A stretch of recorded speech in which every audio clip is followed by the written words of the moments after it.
अस्सलाम वालेकुम स्टूडेंट्स। आज के टॉपिक में हम डिस्कस करने जा रहे हैं लॉ ऑफ मैस एक्शन को। और लॉ ऑफ मैस एक्शन के हम स्टेटमेंट सीखेंगे कि क्या स्टेटमेंट है इसकी। फिर इसके बाद हम डेरिवेशन ऑफ इक्विलिब्रियम कांस्टेंट देखेंगे और हम एक जनरल डायरेक्शन के थ्रू, और उसके बाद हम देखेंगे कि हमारे पास जो है इक्विलिब्रियम कांस्टेंट जो है उसको हम कैसे डिफाइन करते हैं। देखिए बच्चे, law of mass action is very important topic of 10th। Okay बच्चे, देखिए यहाँ पर हम देखते हैं लॉ ऑफ मैस एक्शन में इसकी स्टेटमेंट पर अगर आप देखें, फोकस करें, यहाँ पर हमने लिखा the rate at which substance react is directly proportional to its active mass. जो स्टेटमेंट है लॉ ऑफ मैस एक्शन की बच्चे, इसके दो पार्ट्स हैं हमारे पास, ठीक है। एक पार्ट तो यहाँ पर एंड हो जाता है एक्टिव मास तक, the rate at which substance react is directly proportional to its active mass. And next part जो स्टार्ट होता है वो यहाँ से स्टार्ट होता है, and the rate at which reaction proceed is directly proportional to the product of active masses of the reacting substances. अगर आप देखिए बच्चे, यहाँ पर है rate at which substance react is directly proportional to its active mass, ठीक है। आप देखिए रेट ऑफ रिएक्शन, अगर देखें आप लोग, रेट ऑफ अ रिएक्शन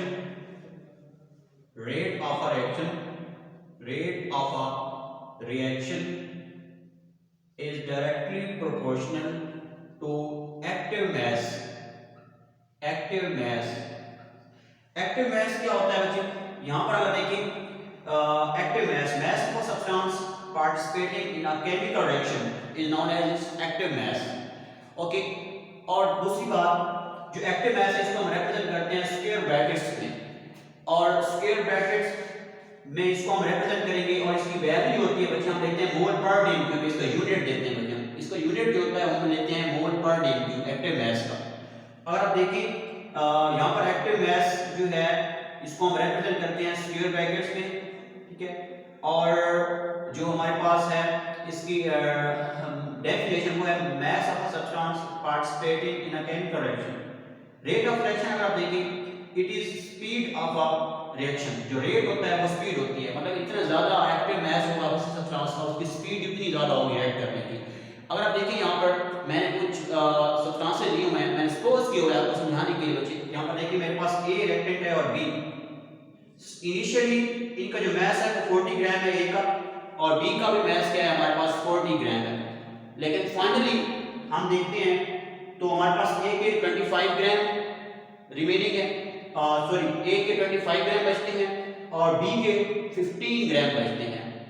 और अगर आप देखें यूज मैसेज, अगर आप कैलकुलेट करें यूज मैस, तो आप देखेंगे कि 40 में से अगर 25 माइनस करते हैं हमारे पास 15 ग्राम आ जाएगा एक ए का, और बी का कितना आ जाएगा हमारे पास 25 आ जाएगा। इट मीन ए जो है वो ज्यादा स्पीड से रिएक्ट कर रहा है, इट मीन जो रेट ऑफ रिएक्शन ए का है वो ज्यादा है, ठीक है। ए ज्यादा स्पीड से रिएक्ट कर रहा है, it mean rate of reaction speed of reaction. और दूसरी बात मैंने आपको बताई, एक्टिव मास क्या होता है, mass of substance participating in a chemical reaction. जो एक्चुअली पार्टिसिपेट कर रहा है मास रिएक्शन का उसे हम कहते हैं एक्टिव मास। अगर आप देखते हैं बच्चे, यहाँ पर 40 ग्राम ए के थे, ठीक है, और 40 ग्राम बी के थे, तो ए के जो है फाइनली 25 ग्राम है हमारे पास अब, और बी के जो है वो 15 ग्राम है। तो अगर आप देखें यूज मास में से जो एक्चुअली पार्टिसिपेट कर रहा है, ठीक है, मास वो कितना है हमारे पास 15 ग्राम जो है हमारे पास ए का है, और 25 जो है वो बी का है, ठीक है। और दूसरी बात, ये एक्टिव मास और रेट ऑफ रिएक्शन एक पार्ट इसका क्लियर हो गया बच्चे। नेक्स्ट आप देखते हैं, and rate at which reaction proceed is directly proportional to the product of active masses of the reacting substances. अब एक्टिव मासेस के हमने प्रोडक्ट लेने हैं, एक्टिव मासेस का पता है हमें क्या है, वो हमारे पास है बच्चे जो कि mass of substance participating in a chemical reaction. और आप देखते हैं रेट ऑफ रिएक्शन, जो दूसरा पार्ट है इसका, rate of a reaction directly proportional to product of active masses of the reactants. जो एक्टिव मासेस है बच्चे हम उनका प्रोडक्ट ले लेंगे, मतलब कि मल्टीप्लाई करेंगे। यहाँ पर इसका मतलब है कि मल्टीप्लाई हो रहे हैं दोनों रिएक्टेंट, इनके मासेस को लेंगे हम एक्टिव मासेस को, और इनकी एक्टिव मासेस की कंसंट्रेशन को इसमें पुट करके हम इनको मल्टीप्लाई करते हैं तो हमारे पास वैल्यू आ जाती है, ठीक है बच्चे। अब नेक्स्ट हम देखते हैं, ये हमारे पास डेफिनेशन थी लॉ ऑफ मैस एक्शन की, और जो लॉ ऑफ मास एक्शन होता है बच्चे ये एप्लीकेबल होता है ऑन रिवर्सिबल रिएक्शन। हम देखते हैं it is applicable on reversible reaction, it is applicable on reversible reaction. ये रिवर्सिबल रिएक्शन पर जो है वो एप्लीकेबल होता है लॉ ऑफ मास एक्शन। अब देखिए बच्चे, जैसे आपको पता है रिवर्सिबल रिएक्शन का ये सैंपल होता है हमारे पास, इसको हम ऐसे जो है रिप्रेजेंट करते हैं जो कि बोथ डायरेक्शन में हो रहा है रिएक्शन, ठीक है, फॉरवर्ड भी और रिवर्स डायरेक्शन में भी। अब नेक्स्ट बात है बच्चे, हम इसकी डेरिवेशन देखते हैं केसी की, ठीक है, केसी की हम डेरिवेशन देखेंगे। एक जनरल रिएक्शन जो है हम सपोज करते हैं, हम लिखेंगे derivation of KC, derivation of KC, derivation of KC equilibrium constant for a general reaction. अगर आप जनरल रिएक्शन में यहां पर लिख रहा हूं बच्चे, कंसीडर कर रहे हैं हम यहां पर जनरल रिएक्शन देखिए आप, ए प्लस बी हमारे पास रिएक्टेंट है और ये प्रोडक्ट बना रहे हैं C plus D.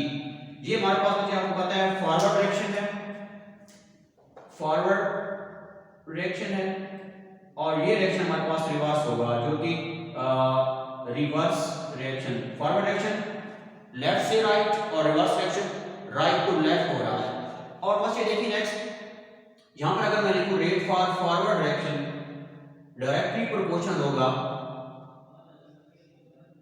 Reactant A की कंसंट्रेशन इनटू रेक्टेंट बी की कंसंट्रेशन, और रेट फॉर फॉरवर्ड रिएक्शन अब मैं प्रोपोर्शनैलिटी के साइन को इक्वालिटी के साइन से जो है रिप्लेस कर दूंगा, इज इक्वल टू, और एक कांस्टेंट होगा कि एफ लिखते हैं rate constant for forward reaction, A की कंसंट्रेशन इनटू रेक्टेंट बी की कंसंट्रेशन। ये बच्चे हमारे पास है rate constant for forward reaction, इसको हम क्वेश्चन नंबर 1 मान लेते हैं, ठीक है बच्चे। और नेक्स्ट हम देखते हैं, अगर मैं लिखूं rate for reverse reaction, rate for reverse reaction, rate for reverse reaction directly proportional होगा प्रोडक्ट सी की कंसंट्रेशन इनटू प्रोडक्ट डी की कंसंट्रेशन, और अब प्रोपोर्शनैलिटी के साइन को हम इक्वालिटी के साइन से जो रिप्लेस करेंगे, तो यहां पर हम लिखेंगे rate for reverse reaction is equal to K R product C की कंसंट्रेशन इनटू प्रोडक्ट डी की कंसंट्रेशन। इस इक्वेशन को मैं इक्वेशन नंबर 2 मान लेता हूं। अब जब इक्विलिब्रियम एस्टैब्लिश हो जाएगा रिएक्शन में, इसका देखिए मैं यहां पर जो है ग्राफ जो है बना रहा हूं, कंसंट्रेशन टाइम ग्राफ जिसे हम बोलते हैं। यहां पर मैं टाइम लूंगा जो है, टाइम और कंसंट्रेशन को जो है हम लेंगे टाइम कंसंट्रेशन ग्राफ, यहां पर कंसंट्रेशन लेंगे और यहां पे टाइम। अगर देखिए बच्चे यहां पर मेरे पास रेक्टेंट हो और यहां पर ये जो है रेक्टेंट का rate at start of the reaction ज्यादा होता है, ठीक है, रेक्टेंट की कंसंट्रेशन ज्यादा होगी और प्रोडक्ट की कंसंट्रेशन 0 होगी। जैसे ही इक्विलिब्रियम एस्टैब्लिश होगा रेक्टेंट और प्रोडक्ट की कंसंट्रेशन जो है वो क्या हो जाएगी, इक्वल हो जाएगी एक दूसरे के। और यहां पर हम लेंगे बच्चे रेक्टेंट, मैं इस ग्राफ को थोड़ा सेट कर लूं, ये मेरे पास है बच्चे प्रोडक्ट की कंसंट्रेशन और ये मेरे पास रेक्टेंट होंगे, और यहां पर जो है ये प्रोडक्ट की कंसंट्रेशन लेंगे। और ये जो स्क्वायर ब्रैकेट आपको पता है कंसंट्रेशन कुछ होगा, इसलिए मैं कंसंट्रेशन बोल रहा हूं। आपको पता है जैसे मैं ये लिखूंगा ना ऐसे स्क्वायर ब्रैकेट में सी को, इसका मतलब है मैं कंसंट्रेशन सी की ले रहा हूं, यहां पर प्रोडक्ट सी की कंसंट्रेशन, प्रोडक्ट डी की कंसंट्रेशन, रेक्टेंट ए की कंसंट्रेशन, रेक्टेंट बी की कंसंट्रेशन। अब बच्चे यहां पर दोनों लाइन हमारे पास क्या कर जाती हैं, यहां पे आके ये मैच कर जाती हैं इस कंसंट्रेशन पर। यहां पर इक्विलिब्रियम जो है हमारे पास एस्टैब्लिश हो जाता है, हम कहते हैं ये इक्विलिब्रियम की स्टेट है। अब नेक्स्ट आप देखिए यहां पर मैंने लिखा कि जब इक्विलिब्रियम एस्टैब्लिश हो जाएगा रेट फॉर फॉरवर्ड रिएक्शन और rate for reverse reaction equal हो जाते हैं, तो हम लिखते हैं rate for forward reaction is equal to rate for reverse reaction. अब जो इक्वेशन 1 और 2 है इसकी वैल्यू को हम यहां पे पुट करते हैं, ये हमारे पास होगा बच्चे rate constant for forward reaction, reactant A की कंसंट्रेशन इनटू रेक्टेंट बी की कंसंट्रेशन, फिर हम लिखते हैं बच्चे is equal to rate constant for reverse reaction, reactant product C की कंसंट्रेशन इनटू प्रोडक्ट डी की कंसंट्रेशन। अब यहां पर मल्टीप्लाई हो रहे हैं दोनों, KF और KR ये डिवाइड हो जाएंगे, KF और KR is equal to product C की कंसंट्रेशन इनटू प्रोडक्ट डी की concentration divided by reactant A की कंसंट्रेशन इनटू रिएक्टेंट बी की कंसंट्रेशन। ये मेरे पास जो है केसी एक्सप्रेशन ड्राइव कर लिया हमने। अब जो के एफ और के आ है ये हमारे पास क्या हो जाएगा, केसी इक्वल हो जाएगा, दो कांस्टेंट को जब डिवाइड करेंगे तो एक न्यू वैल्यू हमारे पास आएगी केसी, एक नया कांस्टेंट जो है हम लिखेंगे केसी।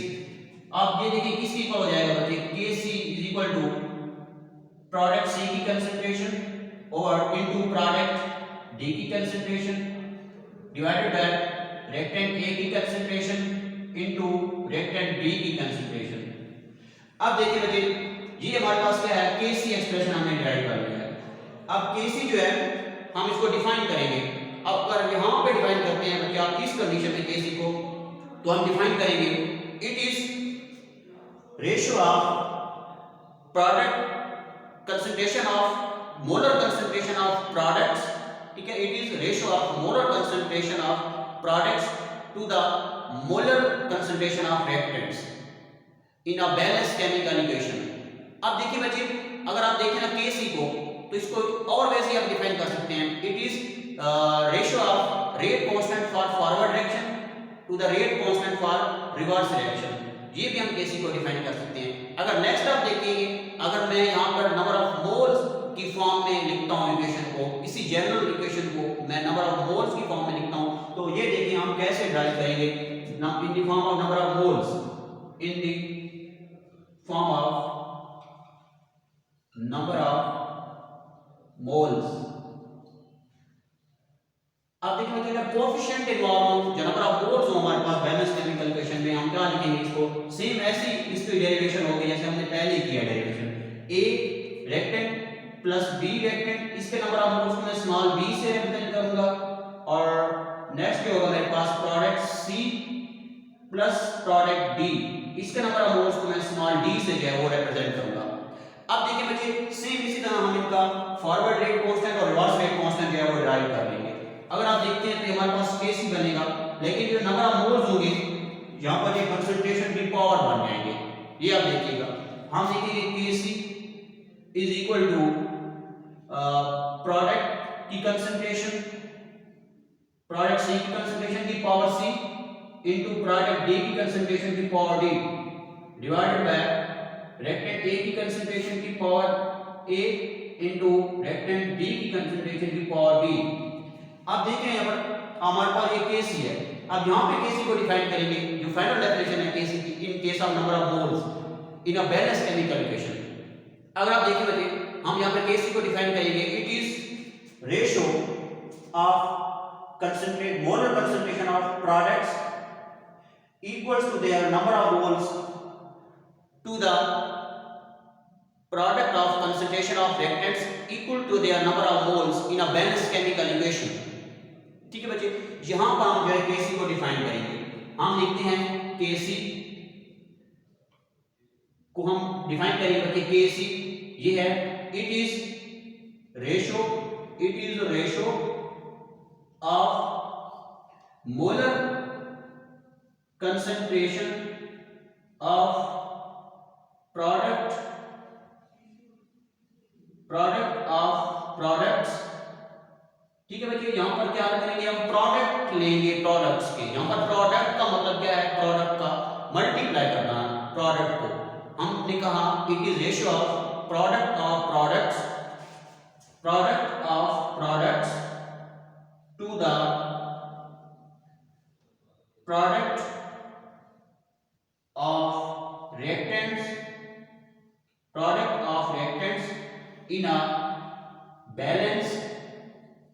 in a balanced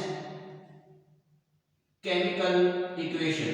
यहां पे मैंने लिख दिया है बच्चे balance chemical equation, CE chemical equation को शो कर रहा है CE। अब क्या है बच्चे इसकी definition, it is ratio of molar concentration of product, molar concentration CONC ये कंसंट्रेशन को शो करता है, it is ratio of molar concentration of products to the product of reactants in a balanced chemical equation। ये देखिए molar concentration of product of products, product को multiply करेंगे products को, इनका प्रोडक्ट निकालेंगे, molar concentration of products to the molar concentration of product of reactants in a balance chemical equation. Chemical equation जो है हमारे पास होनी चाहिए, बैलेंस होनी चाहिए। अगर आप नंबर ऑफ मोल्स को जो है नंबर ऑफ मोल्स की इक्वेशन अगर आप सॉल्व कर रहे हैं तो आपके पास नंबर ऑफ मोल्स जो है इक्वेशन जो है वो क्या होनी चाहिए, बैलेंस होनी चाहिए। अब नेक्स्ट देखिए बच्चे, यहाँ पर हमने एक जनरल रिएक्शन के लिए जो है वो Kc को डिराइव कर लिया है, ठीक है। अगर आप देखते हैं मैं एक आपको एग्जांपल देता हूँ यहाँ पर। अगर आप देखिए बच्चे, यहाँ पर हमारे पास एक रिएक्शन है, रिएक्शन मैं लेता हूँ, अगर मैं लेता हूँ NO2 नाइट्रोजन डाइऑक्साइड, ये रिएक्ट करेगी तो हमारे पास नाइट्रोजन टेट्राऑक्साइड बन जाता है N2O4 नाइट्रोजन टेट्राऑक्साइड। हमें पता है ये फॉरवर्ड रिएक्शन है और ये जो है हमारे पास रिवर्स रिएक्शन है, बैकवर्ड रिएक्शन है, बैकवर्ड। अगर आप देखिए बच्चे सेम उसी तरह इसको बैलेंस करने के लिए मैं क्या करूंगा, यहाँ पर 2 नाइट्रोजन है, यहाँ पर 1 नाइट्रोजन है और यहाँ पर 2 नाइट्रोजन के एटम है, मैं यहाँ पर 2 जोड़ दूंगा तो मेरे पास क्या हो जाएंगे 2 नाइट्रोजन, यहाँ पर भी 2 नाइट्रोजन, 4 ऑक्सीजन है, 2 to the 4 इक्वेशन हमारे पास क्या हो जाएगी, बैलेंस हो जाएगी। अगर नेक्स्ट देखते हैं बच्चे, हम यहाँ पर लिखेंगे Kc जो है हमारे पास क्या बनेगा, Kc is equal to product की कंसंट्रेशन ओवर रिएक्टेंट की कंसंट्रेशन। यहाँ पर पता है मुझे Kc किसकी इक्वल आता है, प्रोडक्ट की कंसंट्रेशन के और रिएक्टेंट की कंसंट्रेशन। प्रोडक्ट इसको स्क्वायर ब्रैकेट्स में लिखेंगे बच्चे, over reactants, products over reactants, products over reactants, इनकी कंसंट्रेशन लेते हैं हम लोग Kc पर, इन दोनों का प्रोडक्ट लेते हैं, ठीक है। और देखिए बच्चे यहाँ पर हम Kc लिखेंगे तो हम लिखेंगे प्रोडक्ट की concentration N2O4 nitrogen tetroxide over nitrogen dioxide NO2। अब देखिए बच्चे जो नंबर ऑफ मोल्स होते हैं बैलेंस केमिकल इक्वेशन में हमने यहाँ पर देखा है वो पावर्स बन जाते हैं कंसंट्रेशन में, तो यहाँ पर 2 है तो यहाँ पर हमारे पास क्या हो जाएगा, इसकी पावर 2 हो जाएगा। ये हमारे पास किसी भी जनरल रिएक्शन के लिए किसी भी रिएक्शन के लिए आप जो है Kc एक्सप्रेशन कैसे लिख सकते हैं ये आपको पता होना चाहिए। और इस तरह अगर आप इस रिएक्शन के लिए लिखते हैं बच्चे तो आप कैसे लिखेंगे, N2 + H2, तो ये आप लिखेंगे बच्चे NH3 अमोनिया बनेगा। और आपको पता है बच्चे यहाँ पर 2 नाइट्रोजन के एटम है, यहाँ पर 1 है तो मैं यहाँ पर 3 जो है वो ऐड करना पड़ेगा। We will have to add 3 here to balance hydrogen, तो यहाँ पर हमारे पास हाइड्रोजन जो है वो बैलेंस हो जाएगा। ये हमारे पास इक्वेशन क्या हो जाएगी बच्चे, बैलेंस हो जाएगी। तो हम Kc एक्सप्रेशन लिखेंगे, Kc is equal to product की कंसंट्रेशन ओवर रिएक्टेंट की कंसंट्रेशन, तो हमारे पास N2 बच्चे इसके नंबर ऑफ मोल्स 1 है, इसकी पावर हम नहीं लिखेंगे और इसका मतलब 1 ही है, और यहाँ पर हम क्या लिखेंगे H2, इसकी जो हमारे पास पावर है वो 3 बनती है और यहाँ पर 2 होगा, यहाँ पर प्रोडक्ट की पावर। अच्छा देखिए बच्चे यहाँ पर हमारे पास Kc एक्सप्रेशन को हमने ड्राइव किया, ठीक है, और इक्विलिब्रियम कांस्टेंट को जो है हमने डिफाइन किया, Kc एक्सप्रेशन को ड्राइव करके फिर हमने Kc को डिफाइन किया, equilibrium law of mass action को हमने जो है डिफाइन किया, उसकी कुछ टर्मिनोलॉजीज को डिस्कस किया, active mass, rate of reaction, फिर डेरिवेशन ऑफ Kc, फिर उसके बाद हमने लिखा Kc का जो है कैसे ड्राइव करते हैं, उसके बाद Kc एक्सप्रेशन जो है जनरल रिएक्शन के लिए किया ड्राइव करके। उसके अलावा हमने देखा बच्चे कि किसी भी रिएक्शन के लिए हम Kc को कैसे जो है वो लिखते हैं, Kc एक्सप्रेशन कैसे लिखते हैं, प्रोडक्ट की कंसंट्रेशन ओवर रिएक्टेंट्स की कंसंट्रेशन। अब दूसरी बात ये है बच्चे कि आपको Kc लिखना हर रिएक्शन का इस तरह आप सीख सकते हैं। आप प्रैक्टिस कीजिएगा, जो भी रिएक्शन है उसके नेक्स्ट क्लास में जो है बच्चे हम उसको सीखेंगे फर्दर। अच्छा देखिए बच्चे यहाँ पर एक और बात है कि जो इक्विलिब्रियम कंसंट्रेशन होती है, यहाँ पर Kc आप बुक में मेंशन किया है, थोड़े इंपॉर्टेंट पॉइंट्स हैं regarding law of mass action. यहाँ पर यह है कि बच्चे जो Kc होता है ना, लॉ ऑफ मास एक्शन जो हमने Kc ड्राइव किया है लॉ ऑफ मास एक्शन में, Kc एक्सप्रेशन, जो Kc होता है ना, ये Kc इनिशियल कंसंट्रेशन पे डिपेंड नहीं करता, ये टेम्परेचर पे डिपेंड करता है। इनिशियल कंसंट्रेशन पे कैसे ये डिपेंड नहीं करता बच्चे, देखिए Kc की वैल्यू जो है हम कैसे निकालते हैं, प्रोडक्ट की कंसंट्रेशन ओवर रिएक्टेंट की कंसंट्रेशन, हमारे पास Kc की वैल्यू आ जाती है। अब देखिए हम इनका प्रोडक्ट लेते हैं, यहाँ पर Kc की डेफिनेशन देखें ना आप लोग, ये जैसी है, product it is molar concentration of, it is product of molar concentration of products, ठीक है, equals to their number of moles in a balanced chemical equation to the molar concentration of product of molar concentration of reactants, ठीक है, in a balanced chemical equation equal to their number of moles in a balanced chemical equation, ठीक है। अब देखिए बच्चे यहाँ पर equals to the number of moles मतलब कि बैलेंस होनी चाहिए केमिकल इक्वेशन जो आपकी है। यहाँ पर देखिए मैंने आपको जो भी रिएक्शन हमारे पास गिवन था उसमें केमिकल इक्वेशन को मैंने बैलेंस करके जो है वो केसी इक्वेशन लिखा है। अगर आप देखें दूसरी बात इंपॉर्टेंट पॉइंट है रिगार्डिंग केसी। अब देखिए केसी इनिशियल कंसंट्रेशन पे डिपेंड नहीं करता। इनिशियल कंसंट्रेशन क्या मतलब कि इनिशियली हम जो भी मास ले लेते हैं, यहाँ पर जैसे मैंने आपको लिख के दिया था कि 40 ग्राम लिखा है हमने, 40 ग्राम लिया है। और यहाँ पर अगर आप देखते हैं जो हमारे पास एक्चुअली पार्टिसिपेट कर रहा है रिएक्शन मास या प्रोडक्ट्स का एक्चुअली रिएक्शन में पार्टिसिपेट कर रहा है वो कितना है 25 है इसका और इसका 15 है, ठीक है। फाइनली हमने देखा तो फिर यूज में से तो हमारे पास कितने आ गए 15 इसके और 25 इसके। इतनी हमारे पास जो 40 था वो सारे का सारा पार्टिसिपेट नहीं कर रहा, उनमें से जो है कुछ मैच पार्टिसिपेट कर रहा है कुछ मैच पार्टिसिपेट नहीं कर रहा। तो इसी तरह इनिशियली जो है ये कंसंट्रेशन पे डिपेंड्स नहीं कर रहा केसी। अब देखिए केसी की वैल्यू इनिशियल कंसंट्रेशन पे डिपेंड्स क्यों नहीं कर रही। अब देखिए यहाँ पर मैंने अगर लिखूं केसी की वैल्यू जो है वो इनिशियल कंसंट्रेशन पे डिपेंड्स नहीं करती। अगर मैं यहाँ पर लेता हूँ बच्चे रिएक्टेंट कंसंट्रेशन टाइम ग्राफ, यहाँ पे कंसंट्रेशन और यहाँ पे टाइम, तो मेरे पास क्या होगा यहाँ पर अगर मैं n इस सेक्शन के लिए ले लेता हूँ सपोज NO2 और N2O4 के लिए, अगर मैं देखता हूँ मेरे पास रिएक्टेंट की जो इनिशियल कंसंट्रेशन है वो 1 है, ठीक है बच्चे, और यहाँ पर प्रोडक्ट की जो है वो क्या है वो 0 है। रिएक्शन स्टार्ट होगा इनिशियली प्रोडक्ट की कंसंट्रेशन 0 होगी, जैसे जैसे रिएक्शन प्रोसीड होता जाएगा रिएक्टेंट की कंसंट्रेशन डिक्रीज होती जाएगी ग्रेजुअली और प्रोडक्ट की कंसंट्रेशन जो है वो इंक्रीज होती जाएगी ग्रेजुअली। फिर एक ऐसा टाइम आएगा, एक ऐसी स्टेज आएगी यहाँ पर दोनों की कंसंट्रेशन जो है इक्वल हो जाएगी। हम देख सकते हैं यहाँ पर बच्चे ये मेरे पास प्रोडक्ट की कंसंट्रेशन रिएक्टेंट की कंसंट्रेशन के जो है वो क्या हो गया इक्वल हो गया। ये हमारे पास क्या है इक्विलिब्रियम। अब देखते हैं आपको यहाँ पर अगर मेरे पास हो 0.75 रिएक्टेंट की कंसंट्रेशन और यहाँ पर जो है आपका ये हो 0.50 रिएक्टेंट की कंसंट्रेशन और प्रोडक्ट की बन जाए मेरे पास यहाँ पर अगर हम लिखें 0.25 बन जाती है, ठीक है बच्चे 0.25। अब देखिए ये वाली जो कंसंट्रेशन है हमारे पास ये इक्विलिब्रियम कंसंट्रेशन है। Kc does not depends upon initial concentration but it depends upon equilibrium concentration और equilibrium concentration हमारे पास कौन सी है 0.50 और 0.25 रिएक्टेंट्स की। तो इनिशियल कंसंट्रेशन पर तो डिपेंड्स नहीं कर रहा Kc, 1 पे तो डिपेंड नहीं कर रहा, ये जस्ट हमारे पास इक्विलिब्रियम कंसंट्रेशन पे डिपेंड्स करेगा।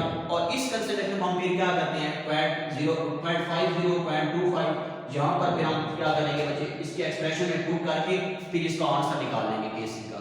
फिर केसी ये शो कर रहा है यहाँ पर कि इनिशियल कंसंट्रेशन पे डिपेंड नहीं करता, ये जो है वो इक्विलिब्रियम कंसंट्रेशन पे डिपेंड्स करता है। हम लिख देंगे यहाँ पर केसी depends on equilibrium concentration.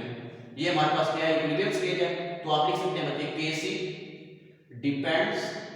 KC depends upon equilibrium concentration. केसी जो है वो इक्विलिब्रियम कंसंट्रेशन पर जो है वो डिपेंड्स कर रहा है। तो यहाँ तक बच्चे हमने लॉ ऑफ मैथ सेक्शन को कंप्लीट कर लिया। फिर भी कोई क्वेश्चन होता है तो आप मुझे जो है वो कमेंट्स में पूछ सकते हैं। तो इंशाल्लाह नेक्स्ट क्लास में हम फिर जो है एक नेक्स्ट टॉपिक के थ्रू जो है आपसे डिस्कस करेंगे नेक्स्ट टॉपिक, और यहाँ पर जो है टेम्परेचर का इफेक्ट हम नेक्स्ट